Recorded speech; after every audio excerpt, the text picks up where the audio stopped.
Welcome to Mending Wall by Robert Frost, Part 3.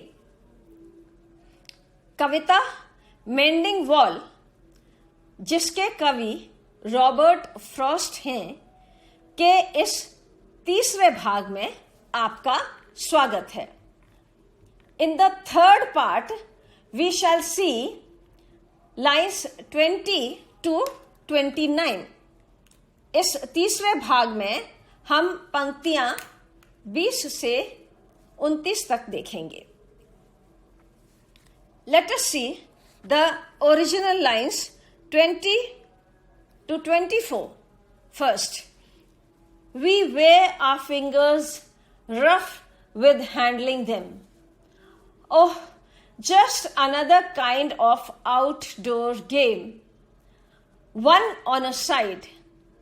It comes to little more. There, where it is, we do not need the wall. He is all pine, and I am apple orchard. अभी हमने कविता की मूल पंक्तियां देखी 20 से 24 तक. Let's see the explanation of these lines. The poet says that his own hands, as well as his neighbor's hands, become hard-skinned as a result of picking up heavy boulders. Now, in the previous two parts, part 1 and part 2 of Mending Wall, we have seen that the speaker, Robert Frost, he talks about a wall in which boulders are falling down. He is confused, unable to understand how the boulders fall down. अभी हमने इससे पहले 2 और videos देखी थी जिनमें कविता की पहले की पंक्तियां डिस्कस की गई हैं. उसमें रॉबर्ट फ्रॉस्ट, जो यहाँ सूत्रधार हैं, वो बताते हैं कि एक दीवार है, उसमें से पत्थर निकल करके गिर जाते हैं और ये पता नहीं चल पाता है कि वो पत्थर कैसे गिर रहे हैं. The speaker talks to the neighbour and both of them take a survey of the wall and try to find out what can be done about repairing the wall. यहाँ कवि अपने पड़ोसी से इस बात की चर्चा करते हैं कि दीवार में जगह जगह छेद हो जाते हैं, हम इसका क्या कर सकते हैं. दोनों इसका निरीक्षण करते हैं, अपनी अपनी ओर की दीवार देखते हैं और फिर ये दोनों उसके ऊपर चर्चा करते हैं, करेंगे. पूरी कविता भी और आगे शेष है कि इसका क्या किया जाए. The poet says that his own hands as well as his neighbor's hands become hard-skinned as a result of picking up the heavy boulders. Now, when both of them are surveying the wall, they pick up the fallen stones and put them at the right place. And when they pick up the rough stones, their hands also become rough. यहाँ पर कवि और उनके पड़ोसी दोनों दीवार का निरीक्षण करते जा रहे हैं और अपनी अपनी तरफ से गिरे हुए पत्थरों को उठाकर छेद में डालकर छेद को बंद करने का प्रयास कर रहे हैं. और इस प्रयास में उन भारी भरकम बोल्डर्स को उठाना, जो कि बहुत रफ हैं, बहुत जो चिकने नहीं हैं, खुरदुरे हैं, ऐसे खुरदुरे पत्थरों को दोनों उठाते हैं, वजन में भी अधिक हैं, तो इनके खुद के हाथ बहुत ही रफ होते चले जा रहे हैं. Picking up the heavy boulders or stones, it feels like they are playing some sort of game where there is only one opponent or player on each team. And the poet Robert Frost, he says about himself that while picking up the fallen stones, putting them into place, and the stones falling down again, and then picking them up and putting them again in the same place. This seemed to me like an outdoor game. कवि Robert Frost ये कहते हैं कि दीवार में छेद और नीचे गिरे हुए पत्थर निरीक्षण करते समय हमें दिखाई दिए। हमने उनको उठा करके वहां छेद में वापस से लगाया। इस पूरी प्रक्रिया में हमारे हाथ खुरदुरे हो गए क्योंकि पत्थर में वजन था और पत्थर स्मूथ भी नहीं थे। लेकिन बार बार पत्थर को लगाना और पत्थर का लुढ़क करके नीचे गिर जाना, फिर उसको लगाया जाना, फिर उसका लुढ़क करके नीचे आ जाना, ये मेरे लिए एक आउटडोर गेम की तरह था। It feels like they are playing some sort of game where there is only one opponent or player on each team. Robert Frost को ऐसा लगता है मानो ये कोई खेल है और इस खेल में एक खिलाड़ी दीवार के उस तरफ है, एक खिलाड़ी दीवार के इस तरफ है और दोनों तरफ एक एक सिंगल खिलाड़ी ही मौजूद हैं। It seems like a child's play rather than work, and to Robert Frost this was like a child's play. कवि रॉबर्ट फ्रॉस्ट के लिए तो ये एक बच्चों का खेल जैसा था, ये काम नहीं था। उन्हें इसमें भी बहुत रुचि आ रही है और उन्हें लग रहा है जैसे छोटे बच्चे खेलते हैं, उठाते हैं गिराते हैं रखते हैं, उठाते हैं गिराते हैं रखते हैं, कुछ इस तरह का ये लगातार जो प्रक्रिया चल रही है ये एक प्रक्रिया पूरी बच्चों के खेल जैसी ही प्रक्रिया है। Frost also opines that the wall is wholly unnecessary. Then another opinion that the speaker casts here is that the wall is wholly unnecessary. यहां एक और प्रतिक्रिया कवि ने दी है, वो ये कि इस दीवार की हमें आवश्यकता है ही नहीं। ये जो दीवार बीच में खड़ी है, ये जो दीवार बार बार छेद हो जाती है और हम इसको रिपेयर करते हैं, फिर छेद हो जाते हैं, फिर रिपेयर करते हैं, इस दीवार की आवश्यकता ही नहीं है। इस दीवार का यहाँ होना भी बिल्कुल आवश्यक नहीं है। Frost feels that since the two farmers grow different kinds of plants, they have no threat from each other. Now the logic behind this is that there are two neighbors and both of them they grow different types of crops, so they are not under a threat from each other. यहां पर Frost का एक और तर्क है, वो तर्क ये है कि हम दोनों अलग अलग तरह की फसलें उगाते हैं। जब हमारी फसल ही अलग है तो हमें एक दूसरे से कोई नुकसान भी नहीं है। हम एक दूसरे की फसल को चुरा नहीं सकते हैं, चुरा भी लेंगे तो हम उसका करेंगे क्या, क्योंकि हम उसे अपनी फसल में तो मिक्स नहीं कर सकते हैं।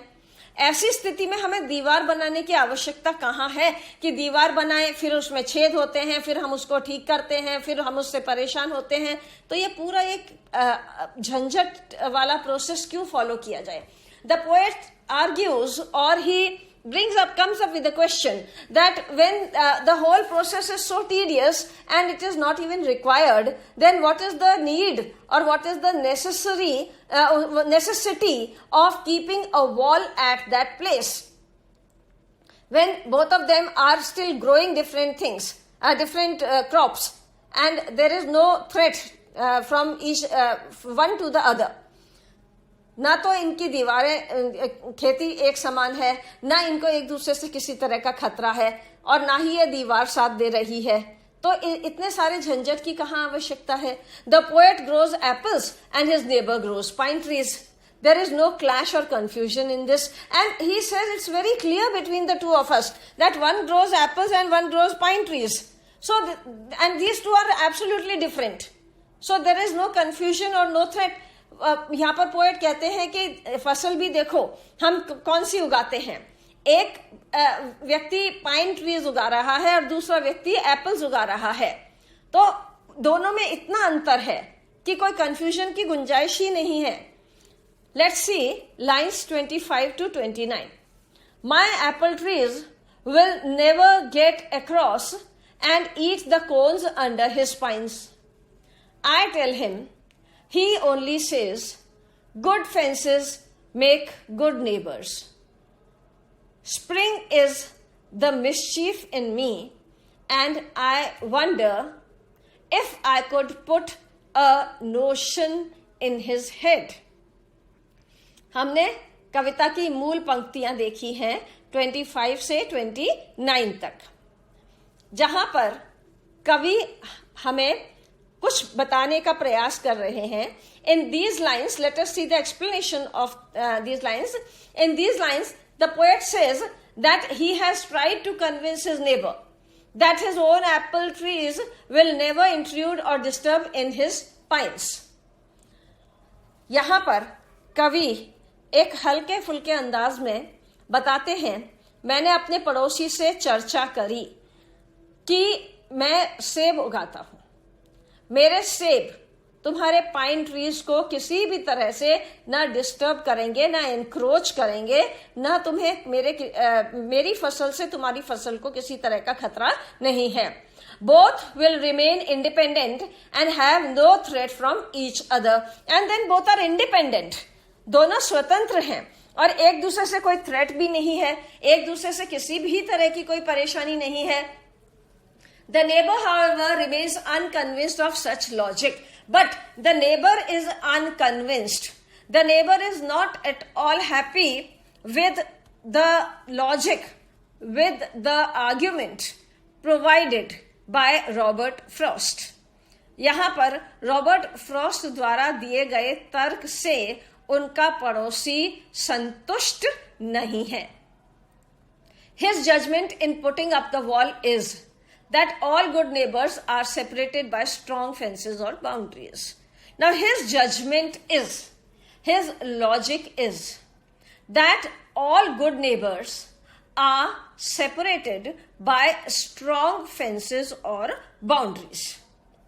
उसका तर्क ये है कि जितने भी अच्छे नेबर हैं, जितने अच्छे पड़ोसी हैं, उनके बीच में एक बाउंड्री लाइन होती है, एक फेंस होती है, एक बंटवारे की दीवार बनी हुई होती है और उस दीवार के कारण ही दो पड़ोसी हमेशा एक दूसरे के लिए अच्छे बने रहते हैं.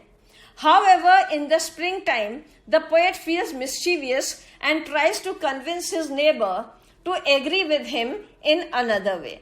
Now, because the poet is already in a very happy mood, he now here turns out to be a little mischievous and says that I'd tell my neighbor that it's springtime.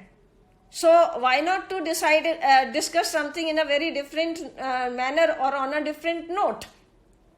यहाँ पर कवि हमें पहले से ही प्रफुल्लित और प्रसन्न चित्त दिखाई दे रहे हैं. साथ में वो अब बसंत ऋतु आने के कारण पेड़ों के फलने फूलने की और हरियाली होना और फूल पुष्प सारे इतने अच्छे, तितलियों का होना, इस तरह का माहौल हो गया है. तो इनका मन एक प्रसन्न भी है और साथ में थोड़ा नटखट भी है.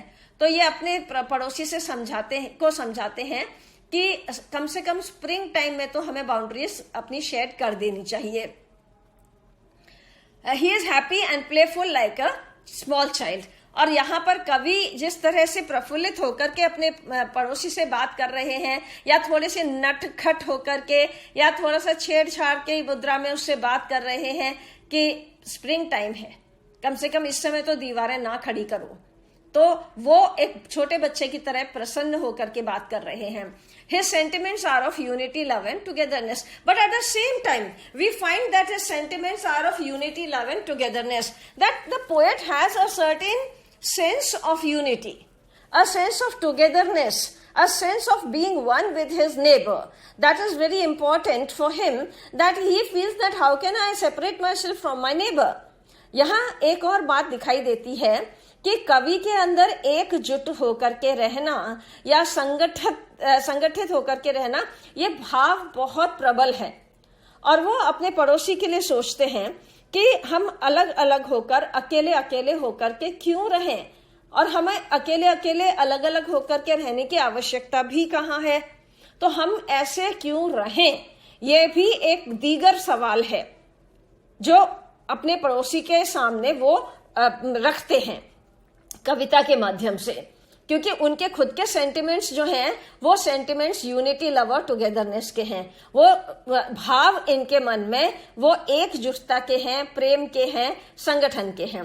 देयर इज नो मैलिस और manipulation behind his suggestion. Moreover whatever he is suggesting, there is no malice और मैनिपुलेशन बिहाइंड हिज सजेशन। उसमें कोई मैलिस नहीं है, कोई मैनिपुलेशन नहीं है, कोई जोड़ तोड़ नहीं है, कोई कैलकुलेशन नहीं है, कोई ऐसा समीकरण सोचा समझा या जिसको हम सोची समझी चाल बोलते हैं, ऐसा कुछ भी नहीं है। तो बहुत ज्यादा मैनिपुलेशन नहीं है, एक सीधी और सरल बात, भावनात्मक बात वो अपने पड़ोसी से कहते हैं। It's only neighborly love and human affinity, and he says that it is only neighborly love and human affinity। केवल ये यहाँ पर neighborly love है, केवल एक पड़ोसी का दूसरे पड़ोसी के प्रति जो प्रेम होता है वही प्रेम है, जिसके कारण, और वही affinity है, वही togetherness है, वही एकजुटता है, वही संगठित होकर के या एक साथ हमें रहना चाहिए अच्छे पड़ोसियों की तरह, वो भाव है मेरे मन में। इसलिए मैं तुम्हें मना कर रहा हूं कि न यहाँ दीवार की आवश्यकता है, और तो अब तो हमें स्प्रिंग टाइम में तो दीवारें रखनी भी नहीं चाहिए। He should live in like-mindedness and kinship, and moreover he suggests that he should live in like-mindedness and kinship, that the neighbor should live in like-mindedness। neighbor के लिए ये बहुत आवश्यक है कि वो अपनी सोच पर स्थिर न रहे, या अपनी सोच पर इतना भी ना टिके कि वो दूसरे की बात को सोचना या दूसरे की किसी भी बात से सहमत होने का प्रयास भी नहीं कर रहा। तो इतना अलग होना भी गलत बात है। थोड़ी बहुत लाइक माइंडेडनेस, थोड़ा बहुत एक दूसरे की तरह सोचना या एक दूसरे के पॉइंट ऑफ व्यू को समझना, यह भी हमारे लिए आवश्यक है। And kinship and togetherness. Let us see the explanatory notes for this part of the poem.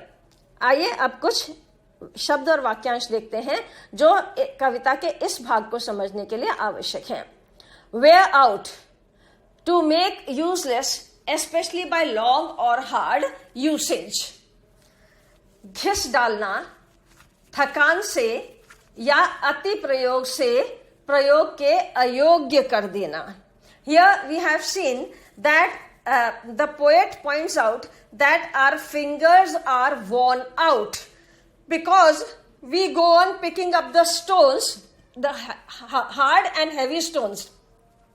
And these hard and heavy stones, they have made our hands so rough that our fingers are totally worn out। यहाँ पर कवि worn out की चर्चा करते हैं इस प्रक्रिया की ओर संकेत करके कि छेद देख करके हम दोनों पड़ोसी अपनी अपनी तरफ के पत्थर उठा करके छेद में रखने का प्रयास करते हैं। पत्थर में वजन भी है और पत्थर खुरदरे भी हैं या रफ हैं, और ऐसे पत्थरों को लगातार उठाने से हमारे खुद के हाथ भी बिल्कुल रफ या वॉर्न आउट हो चुके हैं। Pine, a tall evergreen tree that has thin sharp leaves like the needles. Now this pine tree, it is very different.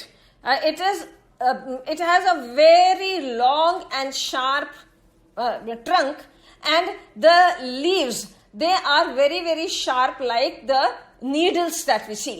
यहाँ पर जो वृक्ष लिया गया है वो है देवदार या चीड़ का पेड़, जिसको कि हम फर्नीचर निर्माण के लिए प्रयुक्त करते हैं। अब यहाँ एक बात बहुत आवश्यक है समझ लेना कि क्लाइमेटिक कंडीशंस के हिसाब से हर चीज हमें अब उस कॉन्टेक्स्ट में समझनी होगी जिस कॉन्टेक्स्ट में राइटर ने इसको देखा और समझा है। Here it is very important to relate to the concept of the writer, not our own concept. यहाँ लेखक के विचारधारा से हमें मेल खाना है, हमें अपनी विचारधारा को आगे नहीं रखना है, ऊपर नहीं रखना है। क्योंकि क्लाइमेटिक कंडीशंस जहां पर वो रहते हैं या वो देख करके लिख रहे हैं वो ट्रॉपिकल रीजन्स के लिए या जो गर्म इलाके हैं उन लोगों के लिए थोड़े भिन्न हो सकते हैं। Cones of pines, the conical और round woody fruit of a pine tree with scales which open to release the seeds. Pine के वृक्ष का फल जो कोन या कुप्पी के आकार का होता है. Fence, a line of wooden or metal posts joined by wood, wire, metal, etc. to divide land or to keep in animals. लकड़ी या धातु के लट्ठों से बनी बाड़ या घेरा जो भूखंड को विभाजित करने या पशुओं को सुरक्षा के लिए बनाया जाता है. मेकिंग फेंस इज कॉल्ड बाड़ाबंदी करना. So here it is a protective measure that is taken and metal or wood or wire is used for this purpose. यहाँ पर फेंस बनाई जाती है सुरक्षा की दृष्टि से, जिसमें लकड़ी या मेटल धातु का प्रयोग किया जाता है. Here we have seen up to line 29. Line 30 onwards can be seen in the next video. अभी हमने line 29 तक देखी है. line 30 के आगे की कविता अगली वीडियो में देखें. Thank you. धन्यवाद.